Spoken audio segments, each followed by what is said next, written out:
His online class with His Holiness Chandramauli Maharaj. A very warm welcome to you all. Thank you all for joining, and my obeisances to you. All glories to Srila Prabhupada. Hare Krishna Maharaj, my obeisances to you. All glories to Srila Prabhupada. Haribo, Prabhupada. We can begin. Yes, Maharaj. Just give me one moment till I bring up the screen. Next 5 and 6 today. Yes, Maharaj.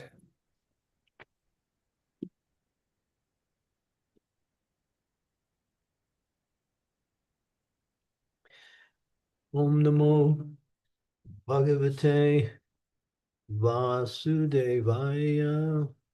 Om Namo Vasudevaya. Om Namo Bhagavate Vasudevaya. Bhagavate Vasudevaya. Om Namo Bhagavate Deva. If you want Vasudevaya. Om Namo Bhagavate Vasudevaya. Duta Ovacham. Say Eva Mrishivayo. Sa Eva Mrishivayo Yam. Pristarajna Parikshita. Ratyaha Tam Subahu Vit. Pritatma Sruvatam Iti. Translation. Sri Sutta Goswami said, the great sage Sukadeva Goswami was highly experienced and was very pleased with the king. Thus, being questioned by the king, he said to him, please hear the topics attentively. Text 6. Sri Sutta Uvacha. Yadatu Raja Swasutam Asudan. Pusnam Nardainam Vinashta Dristihi. Partho Vavistasya Sutam Vibandun. Prayesha Laksha Bhavane Dadaha.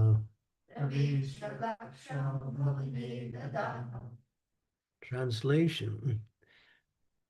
Sri Sutta Goswami said, King Dhritarashtra, became blind under the influence of impious desires to nourish his dishonest sons. And thus he set fire to the lacquer house to burn his fatherless nephews, the Pandavas. Purport. Dhritarashtra was blind from birth, but his blindness in committing impious activities to support his dishonest sons was a greater blindness than his physical lack of eyesight. The physical lack of eyesight does not bar one from spiritual progress, but when one is blind spiritually, even though physically fit, that blindness is dangerously detrimental to the progressive path of human life. Om Gyan Timidandasya Gyananjana Salakaya. Chaksun Militam Yena Tasmai Shri Gurave Namaha. Namo Vishnu Padaya Bhutaish Vedanta Swami Iti Namine. Namaste Saraswati Deve Gauravani Pucharine Nirvisesa Sunyavadi Pastyatya Desatarine Vaishakalpa Tarubhischa Vipa Sindhu Bhaevacha Patitanam Pavanebhyo Vaishnavebhyo Namaho Namaha. Jai Sri Krishna Chaitanya Prabhu Nityananda Shri Advaita Gadadhara Sivasari Gaur Bhaktivinoda Hare Krishna Krishna Krishna Hare Hare Hare Rama Rama Rama Hare Hare. So Dhritarashtra, as it's mentioned here, was blind from birth, but he had another blindness which was more detrimental than his physical blindness, because as it mentions, physical blindness, one can still practice the practices of devotional service. And also, there are many great devotees who were actually blind, such as Suryadas. Suryadas was such a great Vaishnav poet, that his blindness wasn't not in any way an impediment to his devotional life.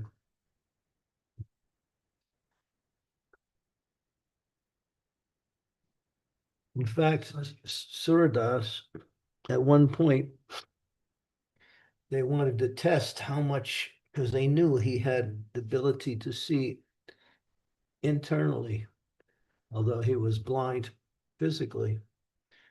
So one time the pujari wanted to test Suradas to see if he could understand what was happening with the deity without seeing. So the pujari didn't put any clothes on the deity. And the pujari actually said to Suradas, "How is Radha and Krishna dressed today?" And Suradas said, actually, that they are naked. So, although he was physically blind, he was spiritually, had deep spiritual vision, because it's mentioned. I also know one person who is, she's 90% blind. She can see shadows, but she can't see forms. And she sings. She's actually a good singer, very powerful singer. And she's also deep into the mood of devotion. So we see people, although physically incapable on one level, such as eyesight, are not impeded in any way in their spiritual progress, and sometimes have greater insight than people who can physically see, because hearing is more important than seeing. And when you lose your physical eyesight, your sense of hearing becomes more sharper and more what we say fine-tuned. So you see, actually, people who are blind, they can actually understand deeper spirituality and also express that. But here we have Dhritarashtra. So he had two kinds of blindness, physical and spiritual blindness. His spiritual blindness, or his blindness based on his ability to understand things, caused him to act opposite of what he actually knew was the truth. He knew his sons were avaricious. He knew that Krishna was actually the Supreme Lord. Still, he supported his sons and went against Krishna, who was supporting the Pandavas. But therefore, this is called, in Sanskrit, it's called Ridya Durlabhya, or weakness of heart, that sometimes we see devotees face such situations where they know what's right, but they can't do it. They know that illicit sex, intoxication, meat eating, and gambling is sinful, and these sinful activities have a reaction in a negative way. One has to suffer, or one breaks them. Still, they can't give it up. It's called weakness of heart.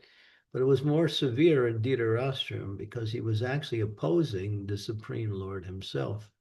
And he knew Krishna was the Supreme Lord. And he knew his sons were avaricious, headed by Duryodhana. But still, he couldn't give up his attachment to them and supported them, even though he knew they were avaricious. And here it mentions that his blindness was more detrimental to the progress of human life, even though he um, was apparently, of course, he was blind physically too, but that wasn't a detriment to spiritual progress. But he had no common sense, or wasn't using any logic and common sense. He was just attached. Just like we see people in the material world. They know something is wrong. They even know things are, Prabhupada would say, a thief, he knows if if he's going to steal, if he gets caught, he may be punished and may even be killed by the proprietor who he tries to steal from. But still, he does it. Attachment without any logic, without any sensibility. Or even more so, we see people who are attached to smoking cigarettes.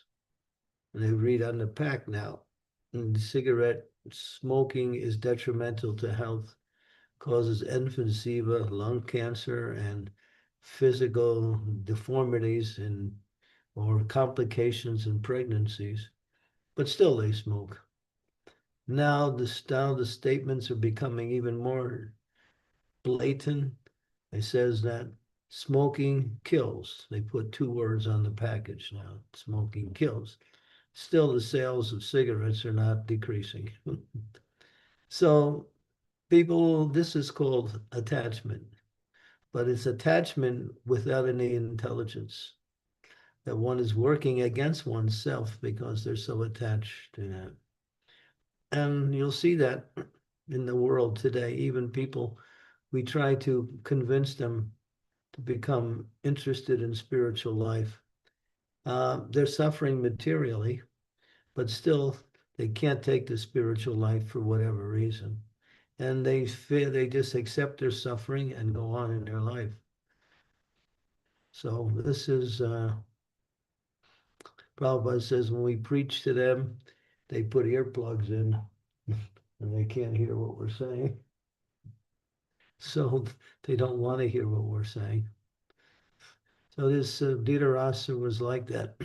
He had such a blind attachment to his family members, his son, that he disregarded all morality, spirituality, civility, and even logic to support something that was detrimental to him and to also to his sons, but still attachment. Attachment goes so deep sometimes that people say, whatever you're saying, I can understand is correct, but I can't do it. Yeah. When Prabhupada's godbrother was preaching in London, he met one, uh, what was he? Lord Zetlin, Marquis of Zetlin. And so he became interested in learning about more about spirituality. So he asked Srila Prabhupada's godbrother, can you make me a Brahmana? He said, yeah. He said, what do I have to do? He said, you follow these four principles. No illicit sex, no intoxication, no meat eating, no gambling.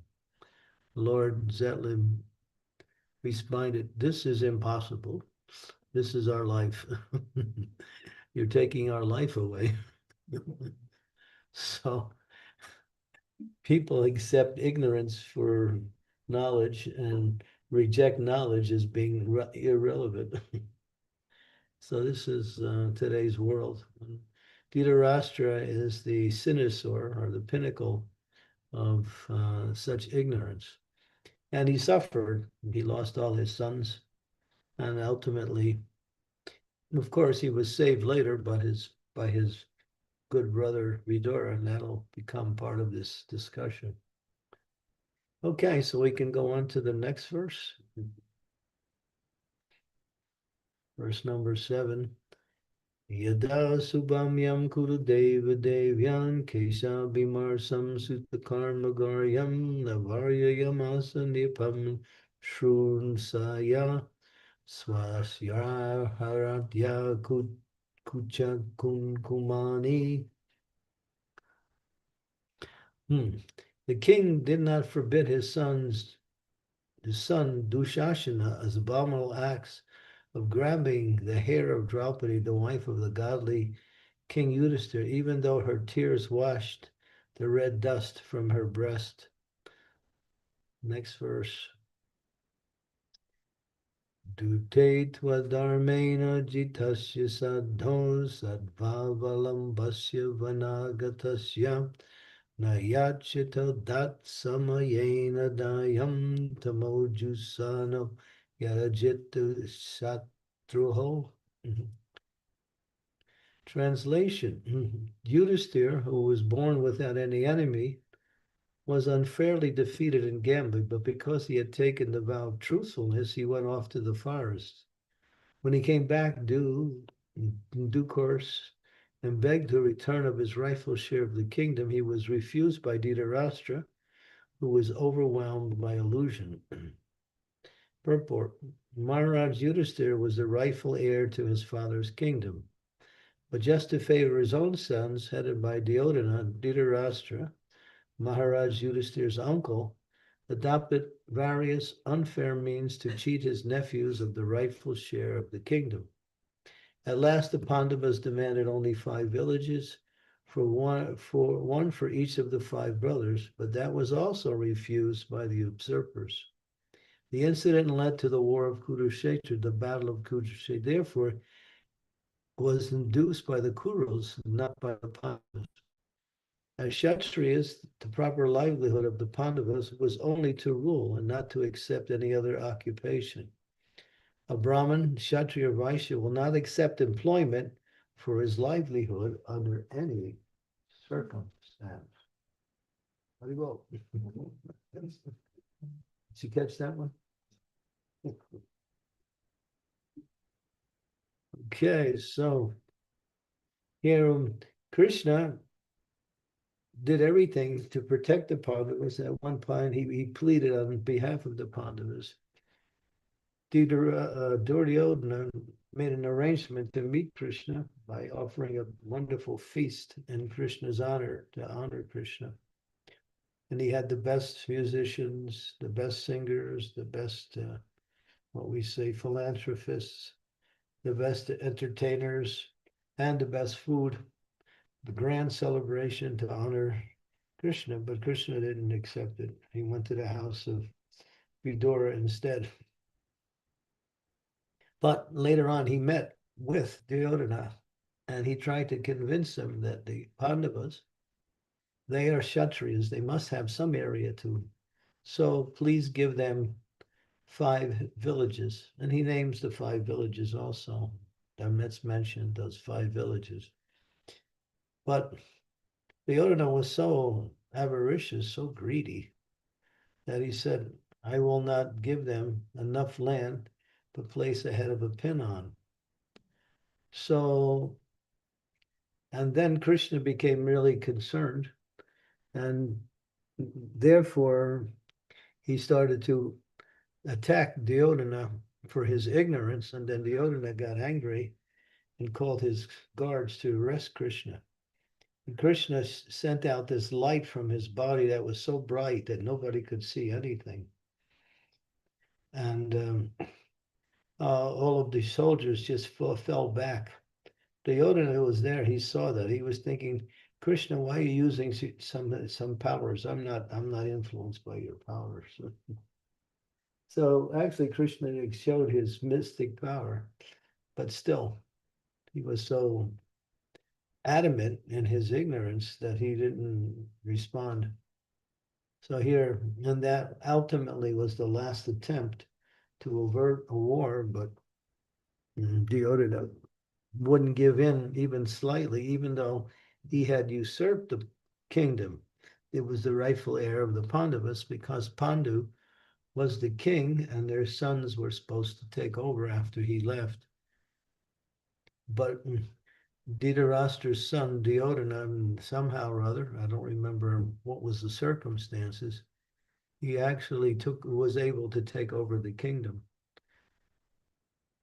And then, of course, there were so many attempts to kill the Pandavas, but all of them were thwarted by Krishna, and also Vidura helping in saving the Pandavas many times.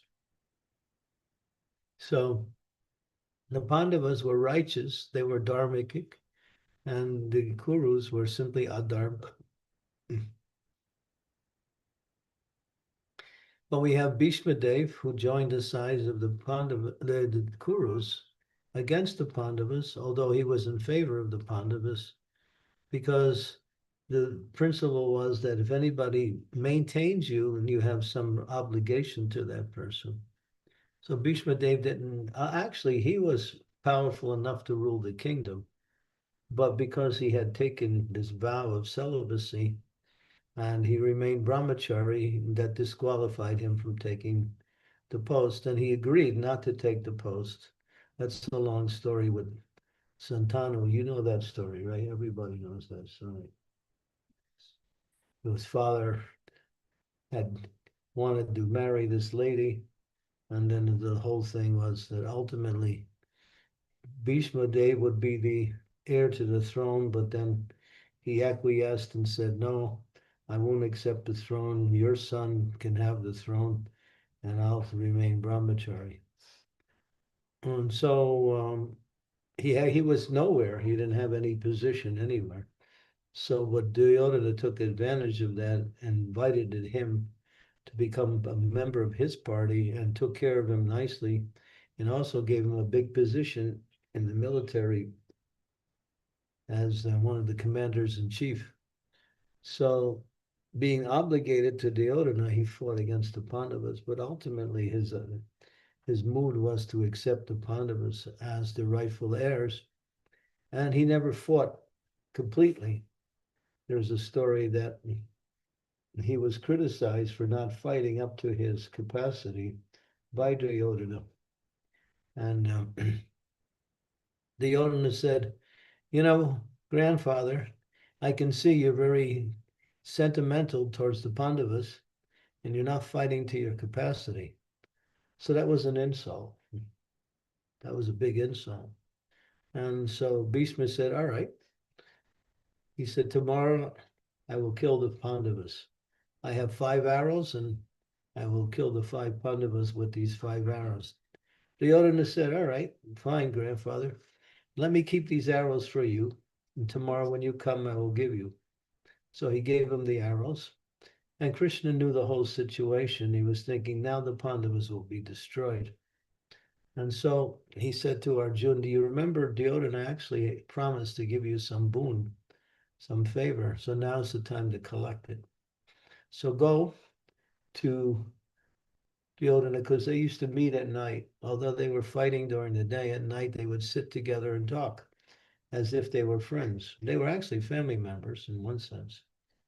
So they wouldn't let the enmity interfere with their relationships, although still during the day they were the what we say the fiercest enemy to each other.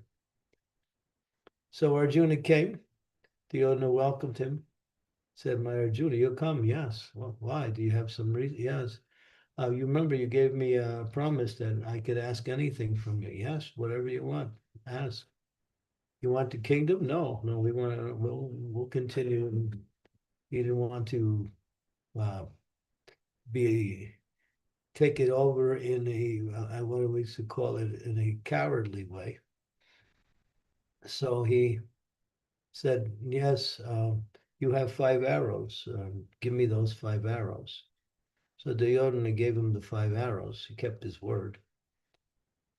And then the next day, when Bhishma came, he realized what had happened. And he said, "This is the trick of Krishna." So there he started to fight even more fierce. And then the Pandava army was really in trouble. He fought so hard that he smashed the whole chariot of Arjuna. Arjuna was no match for him. Arjuna fell down. Krishna also fell off the chariot. And Krishna was angry, and he knew he had to do something to protect Arjuna. So he picked up the broken chariot wheel and started to charge at Arjuna, at Bhishma. And it's described that his eyes were like red hot fire and he was running. And he ran so fast that his charger flew off in the wind, but he kept running. And he had the wheel over his head. And when Bhishma saw that, he was so happy because now he had the chance to fight with Krishna because he has the chivalry rasa, and therefore the ultimate principle was to exchange that with Krishna. And so But it was Arjuna who actually shot the arrows that actually put Bhishma on the bed of arrows like that. So Krishna acted many times throughout the whole scenario of the war to somehow or other save the Pandavas. When Karna was also going to fight with Arjun, the fight was on, and Arjun was no match for Karna. Karna was more powerful and more expert than Arjun in fighting. And at one point, Karna's chariot got stuck in the mud. He couldn't move. So the rule is if the opponent stops fighting, you stop fighting. And if the opponent doesn't have any weapon, you have to give him a weapon. So keep the battle, what we say, on fair terms or equal terms. So when he fell off, he was fixing his chariot wheel, and he said, just a minute, Arjun. And Krishna said, no, kill him now. And he was shocked when Arjuna was attacking him at that situation. He couldn't believe it. But Krishna said, they are, what was they call it? Asvatini, aggressors. They're not following. Karna, Karna supported Dushasana when they were disrobing Draupadi in the assembly. So Krishna said they cheated then. They actually offended a chaste lady. And to offend a chaste lady means there's heavy reactions. And that, so Krishna disregarded the fact that he should follow the rules. And that's how Karna was killed. So Krishna did that so many times just so the Pandavas could win because the Pandavas were outnumbered in both in military strength and in expertise in fighting. Karna, Bhishma, Drona, Kripacharya, powerful warriors. They could fight with hundreds of men at the same time. Arjuna was also good, but not nowhere near Bhishma Dev or Karna. And of course, Dronacharya was his guru, so he wouldn't fight against his guru though.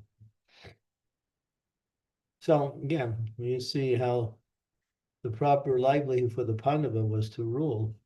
And ultimately they were righteous. And therefore Krishna, when we aligned himself with religious principles, it says, if you protect Dharma, Dharma will protect you. What is that? Dharma Rakshati?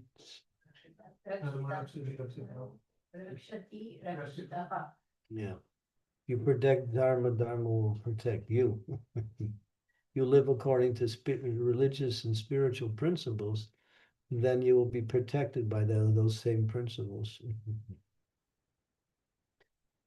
So we see a little bit about the unfairness that was directed towards the Pandavas and how Krishna, of course, it's not mentioned here, but how Krishna actually saved the Pandavas in so many situations. And Krishna was actually, he was called Krishna Dut. Dut means messenger, but Duryodhana accepted the messenger as an enemy rather than a neutral party. And he was neutral. He wanted just to avert the war. Why have so many soldiers die because of one, what we say, ignorant and lusty and what we say, greedy king? Even today, you see, these leaders, they bring all of the innocent soldiers into the war. Prabhupada said the generals and the people, the war planners, they sit in their room on the television watching the war, and the poor soldiers have to fight and give up their lives. Yeah, the Vietnam War was an example of one of the most ridiculous wars in the history of wars. There was no reason for that war, and it could have been easily averted, but people wanted to make money on the war, and the big corporations were feeding both sides. They were supplying uh, armaments to both sides because it was prosperous like that. The war nowadays is just an economic adventure, mostly an economic, not adventure, an economic debuncle. But anyway, that's Kali Yuga. Now there's no more religious wars in the world. The wars are fought over either they hate people because of their different nationalities, or they're greedy to get some of the resources from another country, so they make plans to steal it. And if the plan doesn't work, they wind up getting into some kind of confrontation. Happens all the time. It's going on right today. So this is Kali Yuga. So they say the last righteous war was the Battle of Kurukshetra. That was dharmic. It was meant to establish religious principles, and those who support religious principles as the leaders of the world. But now Prabhupada said the wars would be fought between demons and demons. There's no righteousness in any of today's wars. Okay, so we can stop here and see what you want to speak. But I have 7 people sitting in my room with me, Dinanath. So we'll be Yeah. going back and forth from the devotees online to the devotees who are sitting here with questions. So if you have no question, we can start with one devotee who's sitting with me right here. His name is Bhavya. So he has a question. Thank you, Bhavya Prabhu. Please go ahead and start off. Thank you. Guru Maharaj, as you said that that Arjuna was not as powerful as Bhishma and Karna, but like in Mahabharata, I read this many times that Arjuna in the Virat war, he defeated Bhishma, Karna, Dronacharya, Kripacharya, and all the Kauravas alone. Um, and there were many instances where uh, like Karna got defeated by Arjuna many times. So, so like, how can Karna be like powerful than Arjuna in any sense?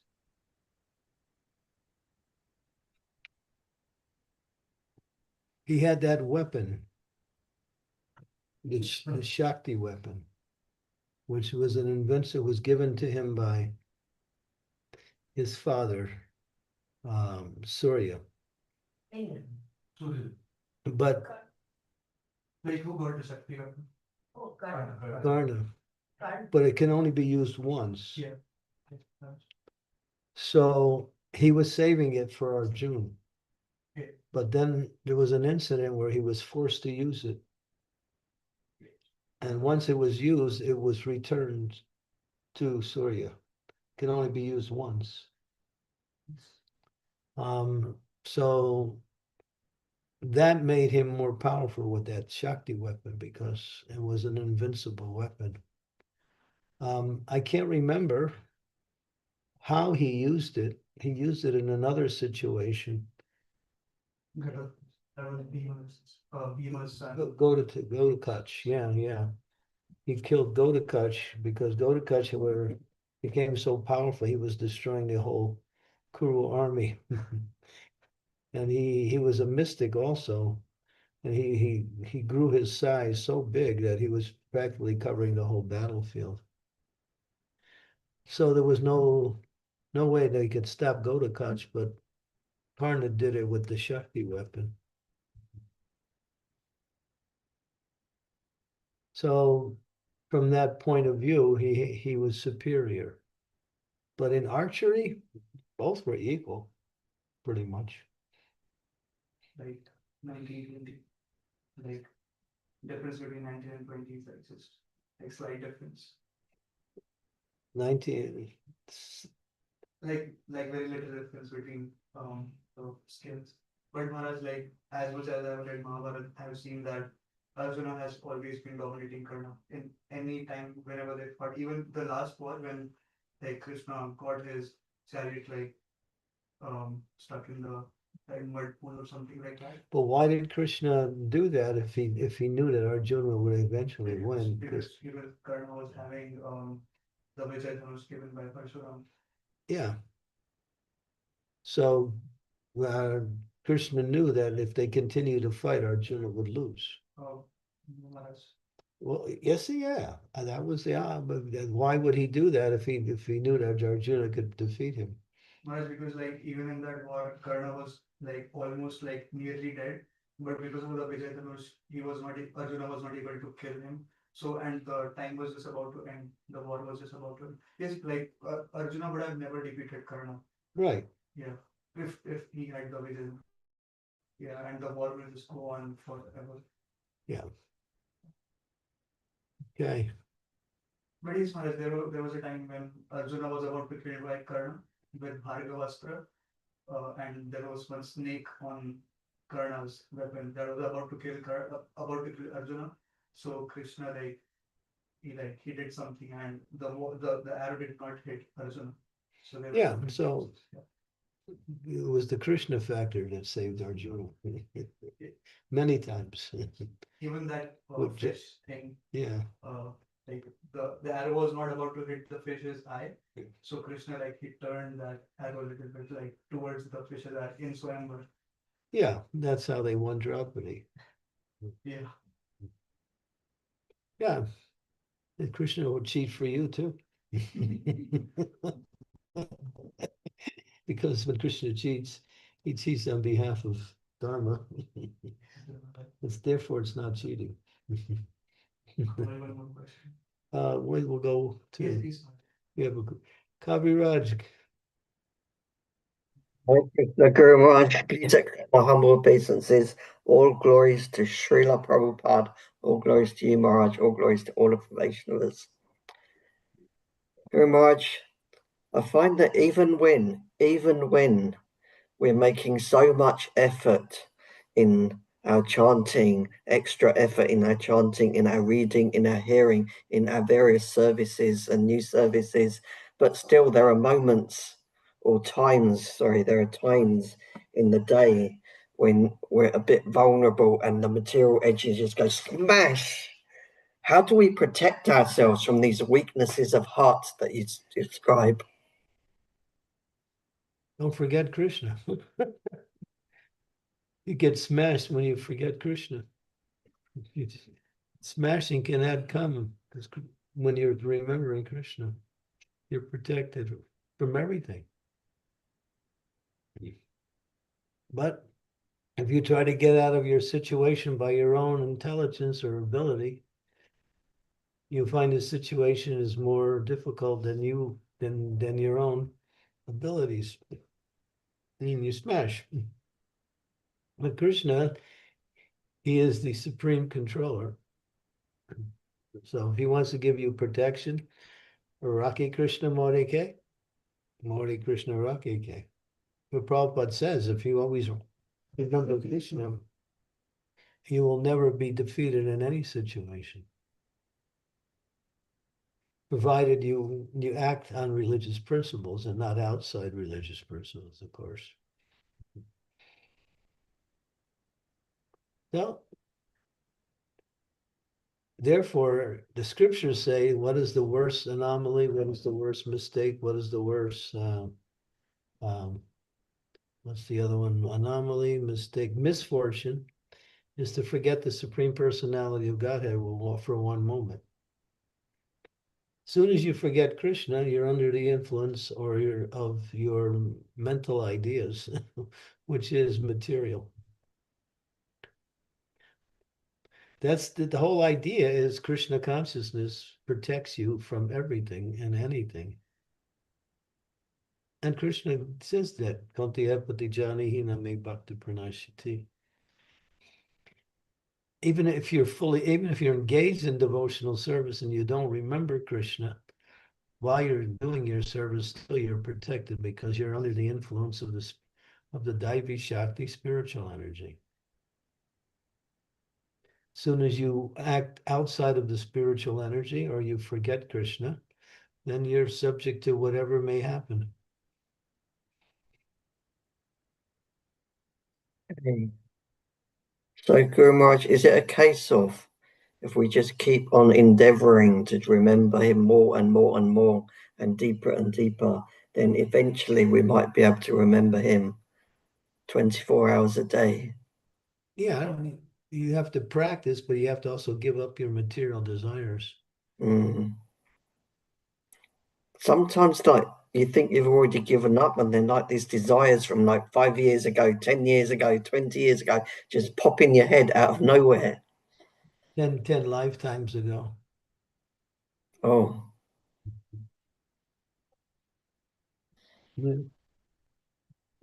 Yeah, they say purification of the heart is like trying to wash coal. The more you wash it, the more you see how dirty it is. okay. Our constitutional nature is hidden under our conditioned nature, which is permanent. Who we are is takes a backseat of who we think we are based on our association with material energy. Mm. One devotee was preaching to one very respectable couple in South America. And then he was speaking to the man and the lady, very nice. And he's telling them, you're a soul. You are a soul, spirit soul. And the lady said, yes, I'm a female spirit soul. And here's my husband, he's a male spirit soul. They genderize everything. And genders, even now, you can change your gender if you want to, but I wouldn't recommend you do it. So gender is also, when we say optional, but people get so attached to their different designations. Mostly, what's the strongest attachment is the attachment to country. People are, this is my country. I'm American. I'm Indian. I'm this. I'm that. Mm. Thank you, Guru Maharaj. Thank you, Prabhuji. Um, Do we have any other questions online? yes, yes. It's going to hit me with another philosophical smash question here. You'll get to your turn. Just take a little break. There's a Huh? there's a question in the chat window. Shall I go ahead? We have a question by Sri Devi, our supreme female questionnaire. I call her female because she's got that kind of body. My humble opinion. All glories to Srila Prabhupada. Guru Maharaj, I would like a little maybe discussion, even clarification. A Brahmana, Kshatriya, or Vaishya will not accept employment for his livelihood under any circumstances. Haribol. Yeah. So, what age we are living in where we are just running behind job, paycheck? Tell me, I don't know. Maybe you could explain why.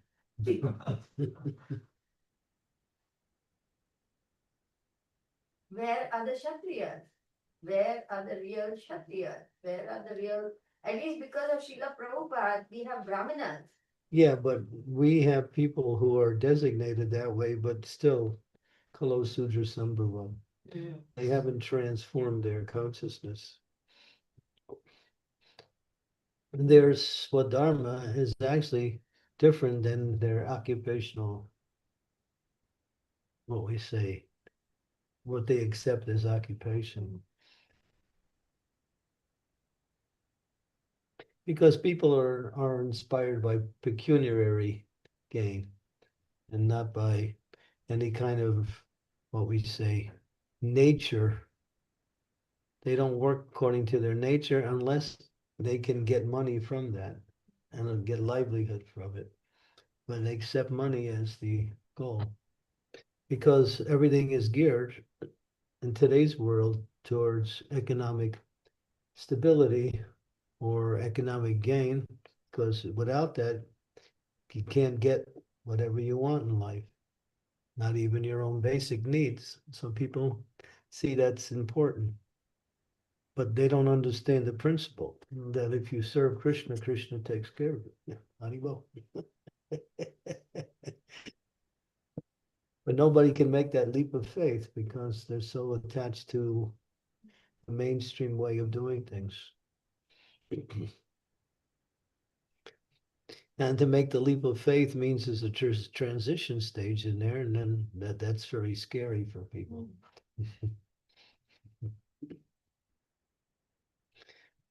So, yeah, that's why Prabhupada said, we need this Vanashram college to train people accordingly so they can work according to their nature and then serve the Supreme Lord accordingly, as Kshatriyas, as Brahmins, as Vaishyas.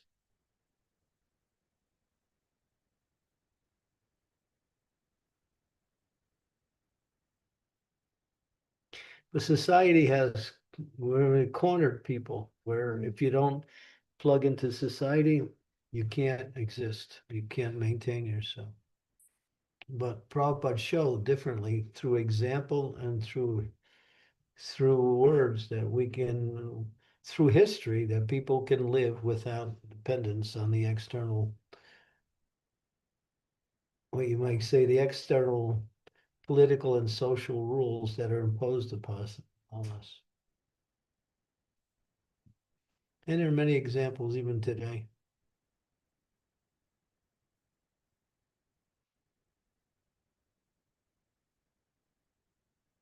It's unfortunate. You see anytime soon a transition to proper Varnashram, Daivi Varnashram, It's slowly happening. slowly happens? Yeah, there's been an upsurge in the last year in ISKCON, quite significant upsurge. Now it's being openly discussed in the GBC, which before this year, it wasn't. This year, ever since Shivaram Maharaj really challenged the whole GBC in a very direct way. And now things are starting to happen. Now it's becoming a point of discussions. And there's individual devotees who are actually working. Some of them we know about, others we don't know, that are doing something. Just like, I don't know how to explain this, but I have one disciple who has a farm area. So he's fixing it up. And by the middle of next year, we hope to have it developed enough we can invite devotees to come and live. And it's pretty big, it has many acres. It's in Croatia. So yeah, that's happening. There's many other devotees are also doing some individual projects that are similar. We have our big ones that are there in Gitanagari, New Vrindavan, Gitanagari, and New Rajadam, but each one of those has some lack in one area. Gitanagari in agriculture, yeah, and New Vrindavan also in agriculture.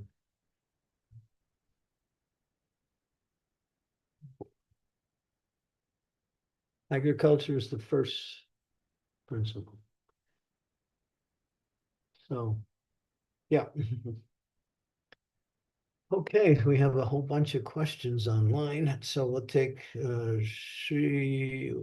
we take Jai Radha Madhava, Jai Radha Madan Mohan Prabhu, who's sitting in my room, and he's online too. So which one of the two of you will ask the question?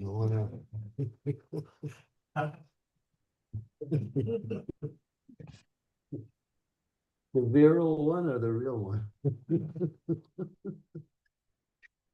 Okay. The virile one is kind of like he's Gupta. Can't see him, but the real one is here.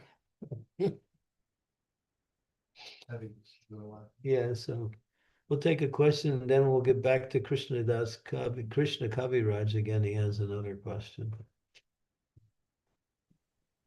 Okay. Please accept my humble obeisance. I had a question. I have actually two questions. One is regarding japa. Like I was hearing your lectures on japa, which you know on the basis of the book by Guru Jan Prabhu. In that you told that we have to goal for something like for service of Krishna or Krishna prayer uh, to keep chanting and getting more absorbed to it. But I'm not able to make it possible or able to understand what goal I should fix it uh, to make my chanting more absorbed and more steady. That's addressed in one of Shiva Ramaj's book. It's called Ekavrata. By setting a goal and working to make that goal, to actualize that goal. The ultimate goal in the process of bhakti is to develop love for Krishna. But then there's short-term goals that lead to the ultimate long-term goal or the goal. So one of the goals is to put quality, more quality in our chanting. So then you have to see, what do I have to do? What are some of the principles that I need to adopt that will help me become fixed in developing that quality? Rupa Goswami gives a whole series of 6 principles, he says, that one should apply just before they begin their japa. You have that sheet with you that I gave you? You have it? Yesterday. Yeah, but I gave you yesterday. So this is the sheet. So you can read these 6 things. And this is by Srila Rupa Goswami, which is an acharya who teaches the process of pure devotional service. So what are those 6 things he mentions? Manasu. Samaranam. Samaranam. Second is Socham. Third is Monam. Fourth is Mantrata Chintanam. Fifth is Avyakratva. Sixth is Anuveda. Mm-hmm.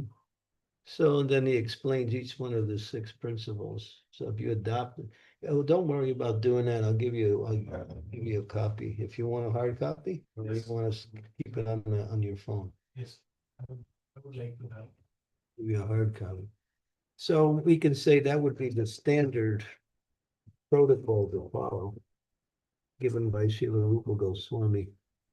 6 qualities to perfect our chanting. Like that. Here you go. Anybody else want a copy? Okay. So Prabhupada speaks about some Satchidananda Maharaj has written books about how to improve the quality of your chanting. Haridas Thakur teaches us through his preaching, his writing, not his writing, but his preachings. Now, there's many sources which you can draw from. There's some key things that are more, what we say, outstanding to develop than others. That is the most very helpful. See how the most important thing is to connect your sound of chanting with your ability to hear that chanting, where there's no other sound, just it's the mind completely connected to the sound vibration of the holy name.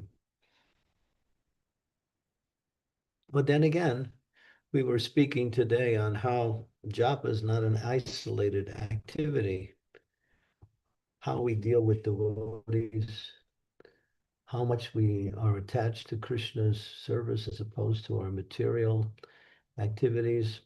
There's so many there's so many other factors that influence our japa, aside from the activities of japa itself. Japa is not an isolated thing, although it's the essence of our practice.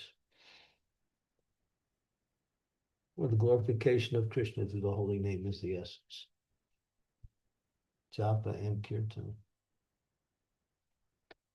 But if you don't have good relationships with devotees and you expect to have good japa, it's not going to happen. So that's one aspect of it.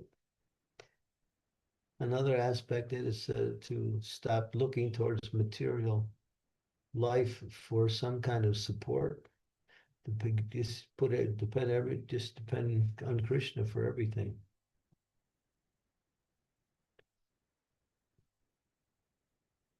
So many things.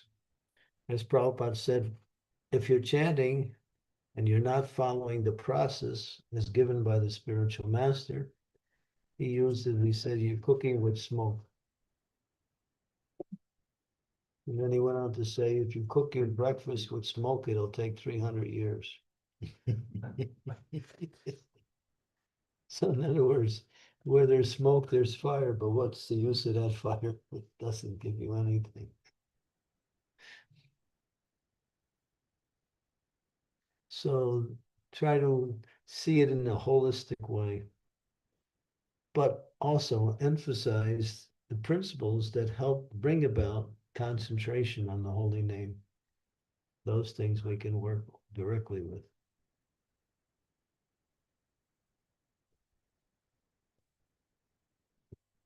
So you got something to work with now. Okay, so we'll go to Bhavya. Okay. I had a question regarding Mahabharata and the characters of Mahabharata. Um, like there's so many characters like Dhritarashtra, Karna, the Pandavas, Pitama Bhishma. Yeah. Okay, he's saying that there's so many characters in the Mahabharata, and he names the characters. Dhritarashtra, Karna, Pandavas, yeah. And Guru Maharaj, like I've heard that the Mahabharata keeps happening again and again in different like yogas. It keeps happening again and again in every Dwapar yoga, or after a few Dwapar yogas again, Mahabharata will happen. So, are the characters which are there in the Mahabharata, like those souls, they come again, or like some other soul takes up the position of Dhritarashtra or the Pandava? He wants to know if the same souls participate in all of the Mahabharats that happen throughout the universes. I doubt it. Because the soul is not relegated unless they have that mood of service and they want that, then they may be granted that by their own Sukriti. But it seems like that if it happens in different universes, different living entities are playing the parts. That's philosophical speculation. Because how could the same souls be playing the same thing? You go from universe to universe just to fight. Unless that's their swadharma, or unless they're not their swadharma, but their actual service. Doesn't make sense. At least from a spiritual point, or from a logical point of view either. But Krishna is the same. Guru Maharaj, does that go same for Mata Yashoda, Nanda, and all these characters? Yeah. Does that go same with Mata Yashoda and Nand Baba and all these devotees? So like also like some other souls will become Yashoda, something like that as well. The person who plays the role of Mother Yasoda in the material world is an expansion of the Mother Yasoda in the spiritual world. but includes other personalities, such as, was it Drona and what was the other person? Dara became Nanda Maharaj and Mother Yasoda. So that they performed austerities for so many thousands of years and got the position to become but then again, they were joined by the original Mother Yasoda. So there's like 2 or 3 souls that play the part of Mother Yasoda in one body. That's mentioned here. Yeah. That's in Bhagavatam. Like different souls coming in the same body and Yeah, just like Prahlad, Prahlad Maharaj, not Prahlad Maharaj, but Srila Haridas Thakur. He's Lord Brahma, but he's also Haridas, who was the son of Richika Muni, who was a Brahmana, and he has the spirit of Prahlad Maharaj. So there's 3 in one in the body of Srila Haridas Thakur. And if you go to Gona-Deshapika, you find out who's who. And that's Kavi Kanabur explains who was the personality in Krishna Lila and who that personality is in Gaur Lila, or in other Leelas too. So yeah, sometimes it's a combination of 2 or more souls in one body playing the part of that living entity. But there's always a prominent soul there. Like in Haridas Thakur, the prominent soul is Lord Brahma.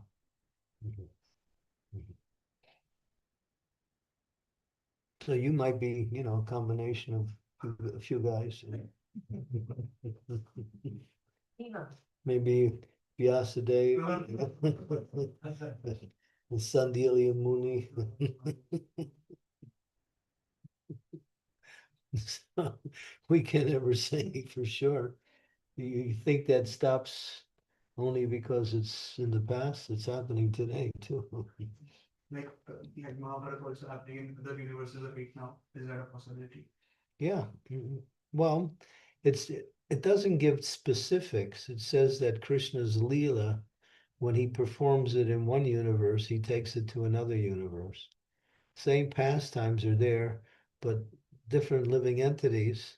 And at the same time, there are some details that are different from Leela to Leela. So Same- every Leela is different Huh? from the previous Leela. Every Leela is different from the previous Leela. Not exactly, some differences, some details that you might find in one, not, because Krishna doesn't he's just not a carbon copy. He just does the same thing. He brings in more souls and he adds some things to the same Leelas. Or he might take away certain things to the same Leela. Would Krishna get bored by doing same Leela? What? Would Krishna become bored by doing same Leela? He doesn't become bored. He's not like you. Krishna doesn't get bored. Okay. We're back to Krishna Kaviraj again. Guru Maharaj, yesterday I was hearing about the importance of developing our attachment to Srila Prabhupada and how devotees used to be so focused on Srila Prabhupada and they were like always remembering him, always trying to serve him and please him. So is this the key to always remembering Krishna, by always remembering Srila Prabhupada first and developing your love and attachment and desire to please and serve him? Yasya Devi Parabhaktir Yata Devi Tata Guru Tasyaita Kartita Bhaktisanatma Mahatmanaha. The one who has implicit, the word implicit, faith in both Guru and Krishna, all the imports of all Vedic knowledge is automatically revealed to that personality within the heart. Implicit faith. That means that faith is not changed by circumstance. My spiritual master is wrong, but he's right.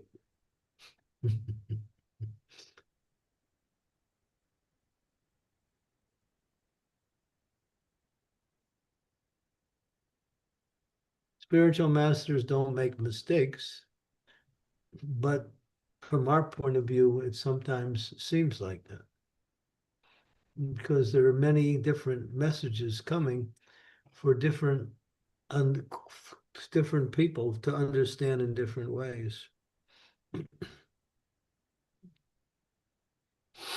Only when you study carefully and you hear from the acharyas can you understand why this principle, although apparently seemingly doesn't apply, does apply. So, I mean, spiritual life is not so easy in terms of understanding. It takes great intelligence to understand it. But the process itself is quite simple. And that's why Kirata Hunam Palinda Pukasat Sambira Yavana Kasharaya Yanej Papa Upasraya Sraya Sudanti Prabhavishnave Namaha. That even people from lower races, if they connect with the pure devotee and follow, they can also become Krishna conscious. Because it's all about service. The gopis don't exhibit a lot of philosophical knowledge, although they have it, but they're attracted to Krishna because he's Krishna. They want to please Krishna because he's Krishna. And all they know is Krishna. So when you get to the point of bhakti, pure bhakti, knowledge takes a backseat. Knowledge is already understood, but it doesn't become the force by which we do things. Love becomes the force.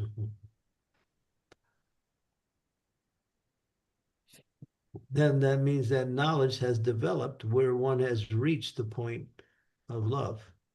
And then when love becomes prominent, it takes over. So one serves out of love, that's the highest.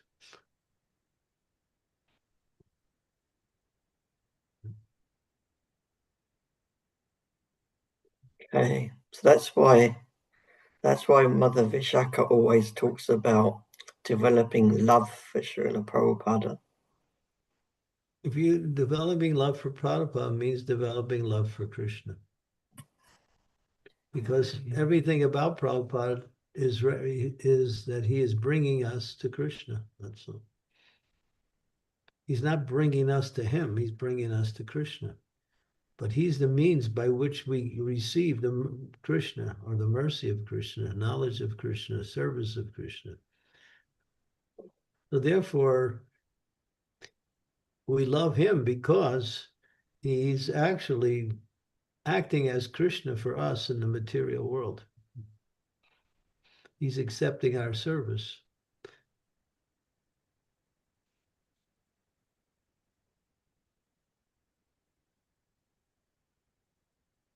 Excellent. Thank you very much, Guru Maharaj. That's very helpful. Okay, thank you. Thank you. Are you Yes, still there? Maharaj.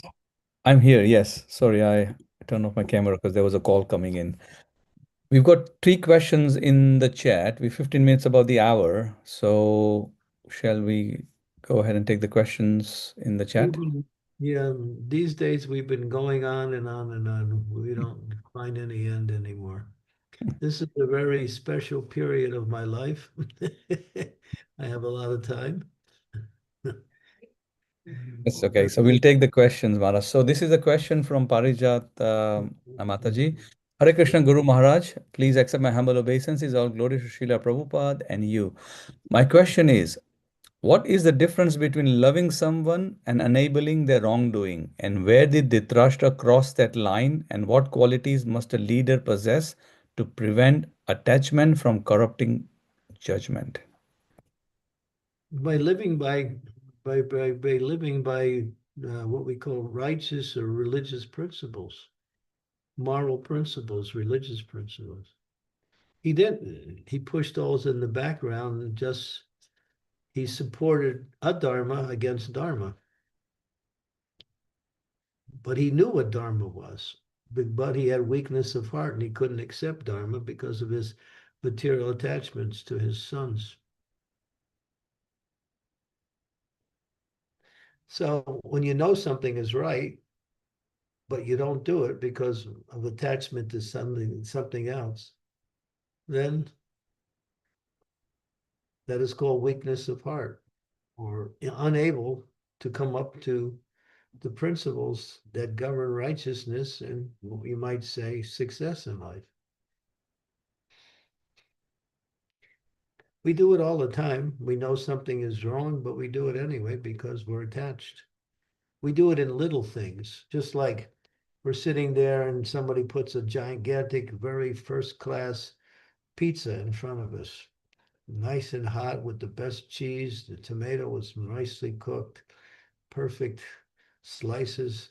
And so we're eating, so we go to 2, 3, 4 pieces, and then that's all we can hold. But then the mind said, boy, this pizza is really good.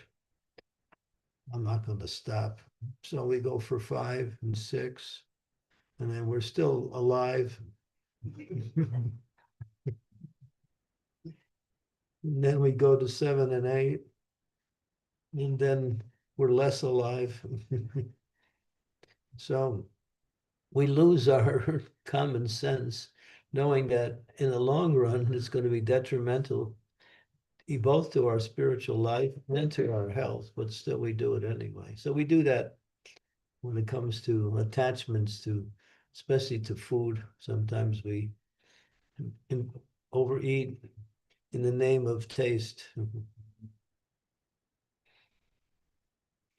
But then we're talking about more serious things here. When opposing Krishna because of our attachments. That's what Dhritarashtra did. He knew Krishna was God. There was no question about that.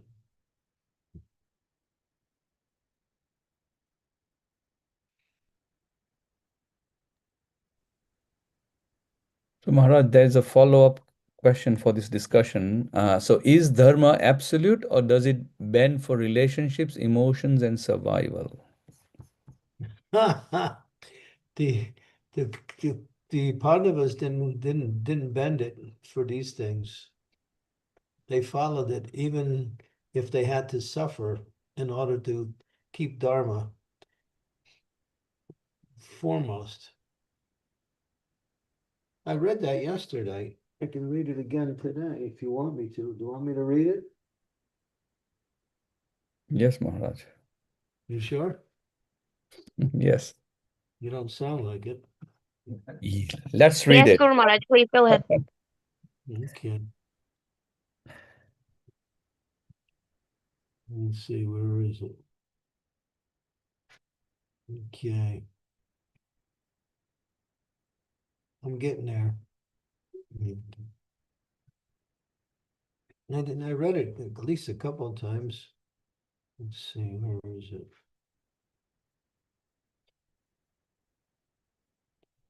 Mm-hmm.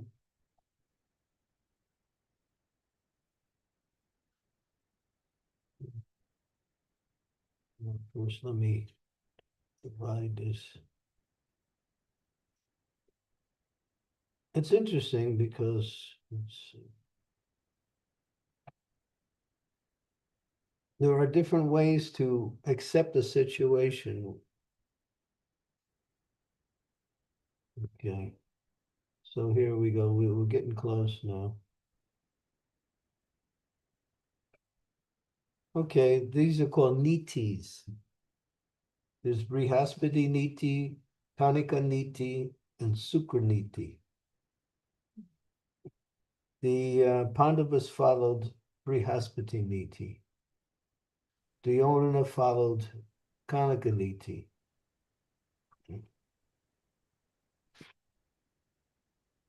And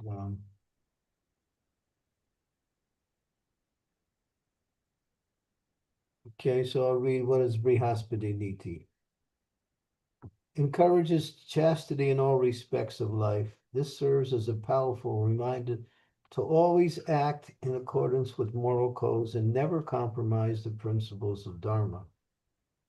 Throughout their lives, the Pandavas followed Brihaspati neatly, never once breaking Dharmic codes to exact revenge for wrongs done to them. They never once strayed from the rules of Dharma, not when they were on the verge of being burned alive and the palace of lack, not when losing all their wealth to gambling, not when being witness to their wife's public humiliation. They exercised self-control and stayed within the parameters of Brihaspati Dharma, which encourages chastity in all respects of life. So that's the answer. A righteous person will always follow Dharma, even if it seems to work against them.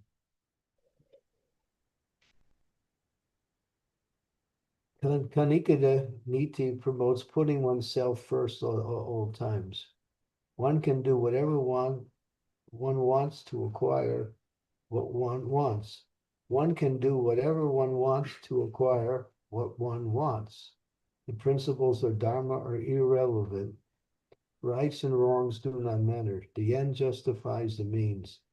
If I have my way, it is right. If I fail, it is wrong. Shakuni introduced this ideology to Duryodhana, and he found it very appealing. So throughout his life, Duryodhana was indifferent to his actions as long as they brought him the results he desired. Morality lectures were useful only if they got him closer to his objective. He would resort to any means necessary to achieve his goal, including discussing ethics. In his pursuit of dominance, which he craved so much, he felt no remorse for any action, be it deceit, insult, conspiracy, manipulation, or even the murder of a child. So that's called Kanika Niti. Sukra Niti is a pragmatic outlook fostered by the idea that to be good, one must be practical. To be good, one must be practical. People who lack practical wisdom are easy prey for those with evil intentions. As bad things become worse, good things are buried. Sukracharya gave importance to practicality, preaching that one should not be overconsumed by the desire to do good. Rather, one should resort to deceit in a life and death situation. Doing so would not make one immoral, instead, it would make one practical. However, one should not assume that every day is an emergency. Then it no longer remains emergency. Krishna introduced Sukraniti to the Pandavas, who were loyal proponents of Brihaspati Niti. Not once had Yudhisthira strayed from the tenets of Dharma. However, Brihaspati Niti could not stand a chance against Kanika Niti, which is always why the Kauravas always got away with their wrongs.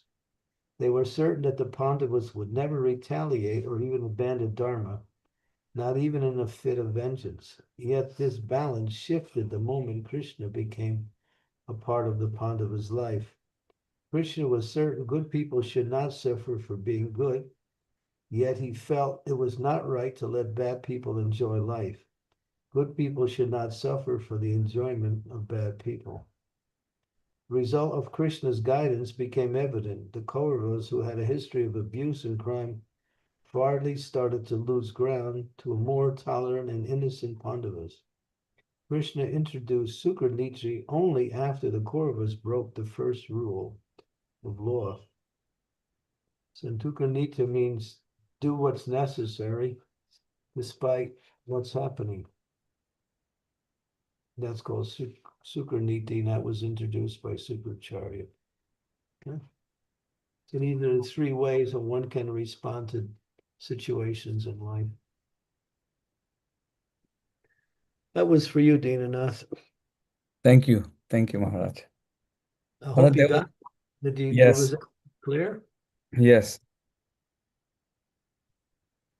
Maharaj, there is another question from Parijat Mataji. Why is it harder to perceive adharmic tendencies in those we love than in strangers? Love is blind.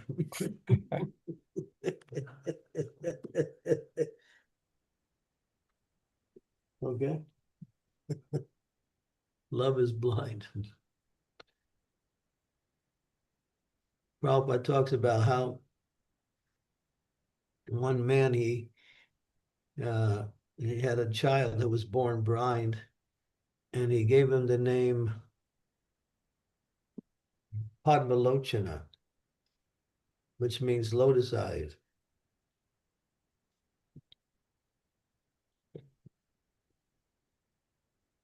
The boy's blind, but he gave him the name Padmalochana. Love is blind.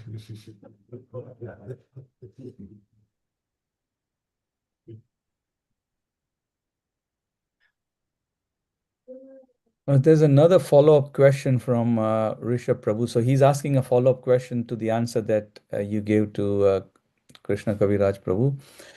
It is very easy to think of Krishna when we have love for him. What about us who does not have it yet awakened? To think of him and chant his holy name is very hard and many times just mechanical and offensive. Any comments on this? Yeah, keep trying. If you stay with the process, you'll develop accordingly. You can't expect perfection when you first start. So it may take a while before you can come to the platform of remembering Krishna more. And then as you remember him more, then you can understand that you can also go to the point of remembering him always. So what is Vishwanath Chakravarti Thakur says, if you chant your rounds every day, after some time you'll be able to chant always. So by practicing the process of devotional service, after some time we become what we say developed. Then it becomes more natural and easy to remember Krishna, becomes more natural to know how to serve Krishna in every circumstance. It's not something you can adopt, it's something you develop through practice and through following scriptural guidance. Rishabh, We have a question from one of the ladies here, Rajeshwari. Yes.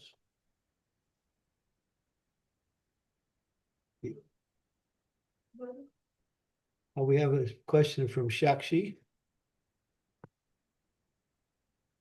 The differences of experiences when one serves with knowledge and one serves with love. So what are the differences of experience? Yeah, Krishna says, Ye yatam mam prapadyante tam sataiva bhajami aham. As you approach me, I will reward you accordingly. Krishna reciprocates according to how you approach him.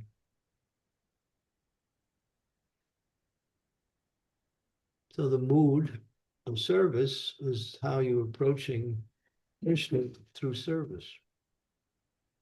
So if you approach him with love, then you can actually experience a response in the same way.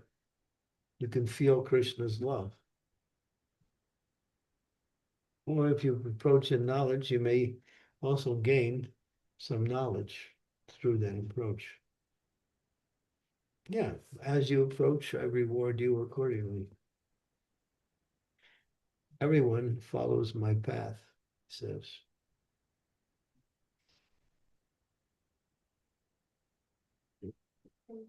Okay?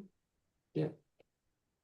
Whatever you hold in front of the mirror is what you see in the mirror.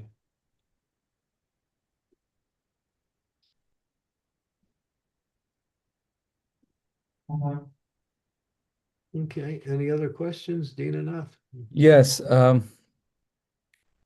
one coming from Rishabh Prabhu. He's saying, if we chant offensively, what is the point of trying to force it to chant it always? Is it not better to focus on other activities which will give us quality? Oh, no, Prabhupada directly speaks about that. He said, even if you're chanting offensively, continue to chant. He said, after some time, you'll reach perfection. Don't give up. But you also have to try to rectify yourself in the process of chanting by avoiding the offenses. You shouldn't be defeated because you haven't reached the standard. You should continue. Don't ever give up chanting for any reason, because chanting is the basis for your success in all aspects of your devotional progress. So just work on it, develop it, avoid the offenses, but don't stop chanting. And then because, well, let me just do something different because it seems easier.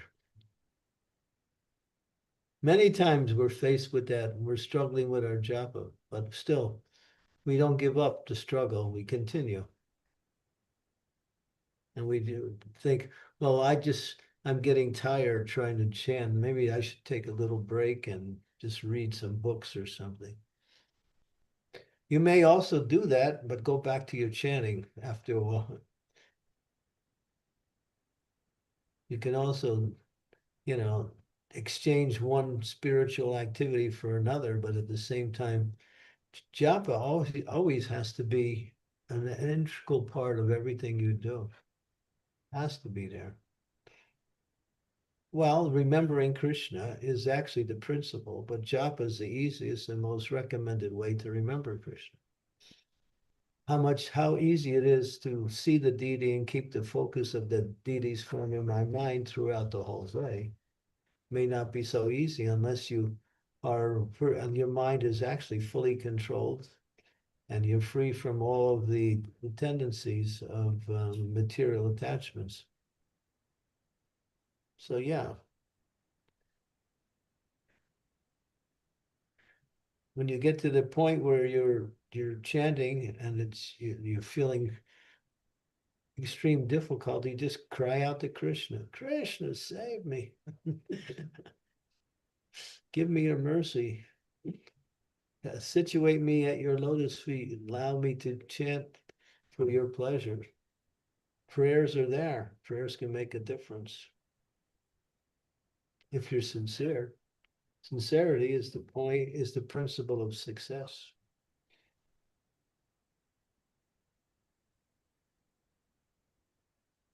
We have a question from Parijata. Yes, the question is it more sinful to commit a wrong or to support a wrongdoer? Does it mean that one's become a shareholder in that karma? Is it worse to do something wrong or to support someone who's doing something wrong?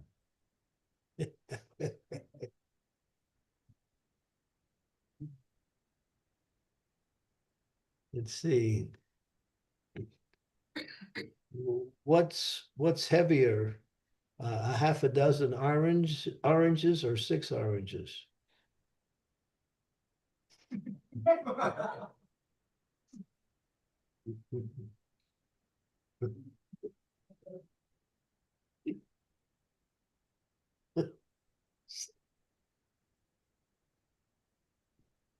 What does it say about associating those who associate with women for sense gratification? That is also very detrimental to one's spiritual progress.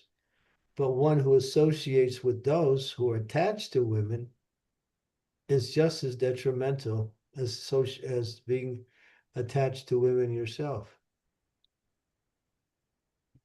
For sense gratification, that is. So that's mentioned there.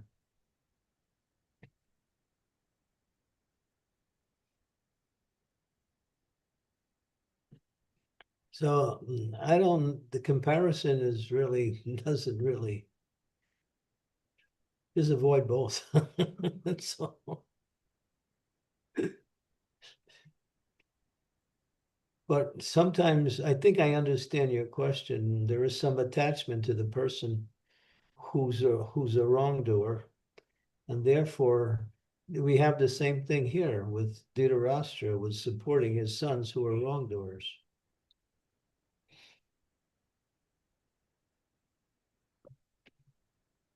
And therefore, he was considered to be blind to the truth, blind to actual morality.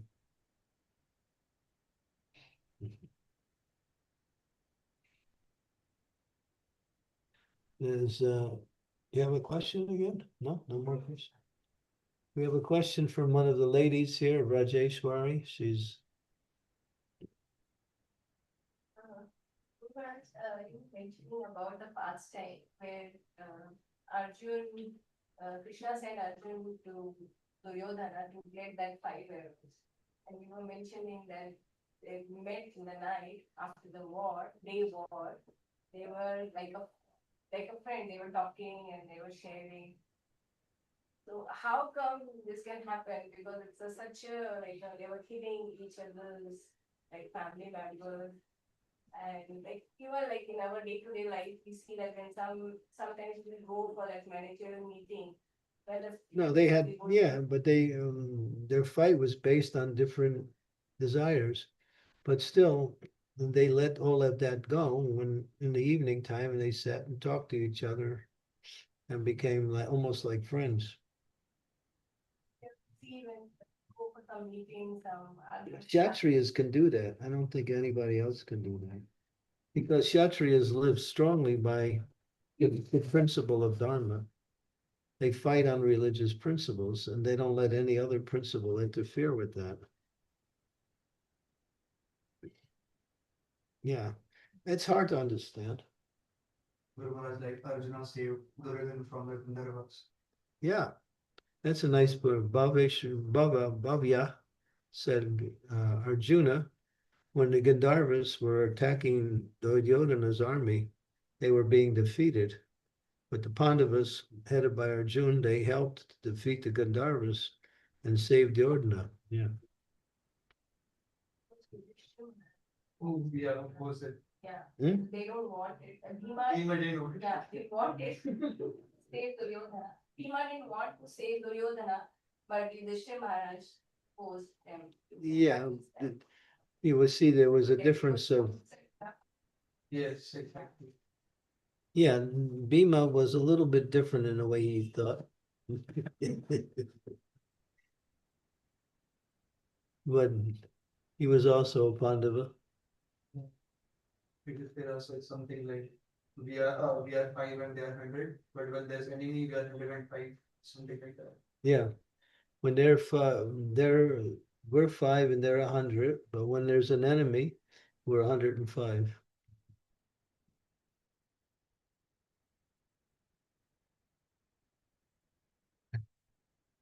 I'm not a Kshatriya, so I don't know all of these codes, but that's how they think.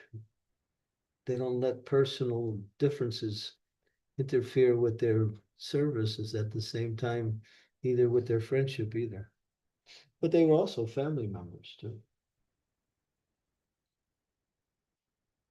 Rasavilasini has a question.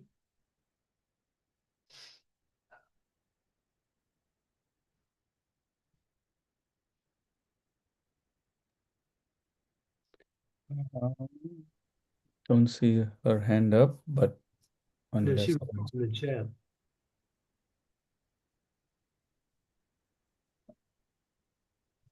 I can't see a question in the chat. Oh, yes. No, she's just saying she has to leave, Maharaj. That's what. Goodbye. Okay. Okay. Okay. Okay, Krishna Kaviraj he's Hare Krishna Maharaj. okay. Yesterday, I was standing in front of the deities, Sri Shivada Gokulananda, and it was after the morning program had finished, and so there's still lots of people, devotees, talking and this and that. So I just wanted to shut everyone out. So I went to the front and I just focused on the lordships. And then a little while later, I found out that someone supposedly, some would say a senior devotee, was trying to speak to me. And she was like going, and then she was complaining about me, saying, he keeps not listening. I'm talking to him. He's not listening. He's not listening. I'm trying to tell him something. He's not listening. And she was like really angry. But fortunately, another senior devotee overheard that and said, well, he's come here to the Lord, so it's right that he's fixed on them, not fixed on you. But she was angry, so have I committed an offense? Well, you ignored her because you were taking darshan of the deities, right? Is that what you're saying? I didn't ignore her. I didn't consciously ignore her. I just didn't hear. I was just oblivious. I didn't even know she was there. But because you were looking at the deities, right? Yes, I was trying to communicate with the deities, and I was just fixed on that, and I didn't hear or anything or see anything else. Good. But she was You were she in was the so right, angry. you were in the right consciousness. But she Like, was trying to clear the temple, right? well, she wasn't trying to clear the temple. She just wanted. There was just some silly little thing about some Mahaprasad that she wanted me to give to someone. But she was just angry that I wasn't listening to her, but I didn't do it deliberately. Believe me, if you want my opinion, you did the right thing. Thank you, Guru Maharaj. Because, I mean, there's many instances where a person is, absorbed or at least focused on the Lord, and they kind of blot out everything else around them. That's the idea, right? To get focused on the Lord. When you get those moments, it's not like you're going to have to respond to everything else around you. You can't, because you're just not aware of anything.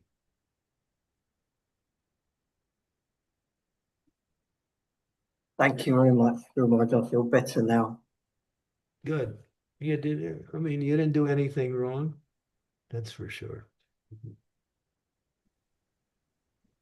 Hare Krishna Guru Maharaj, please accept my humble obeisance. Salvas to Srila Prabhupada. Dinanath Prabhu has to leave. That's why I took over.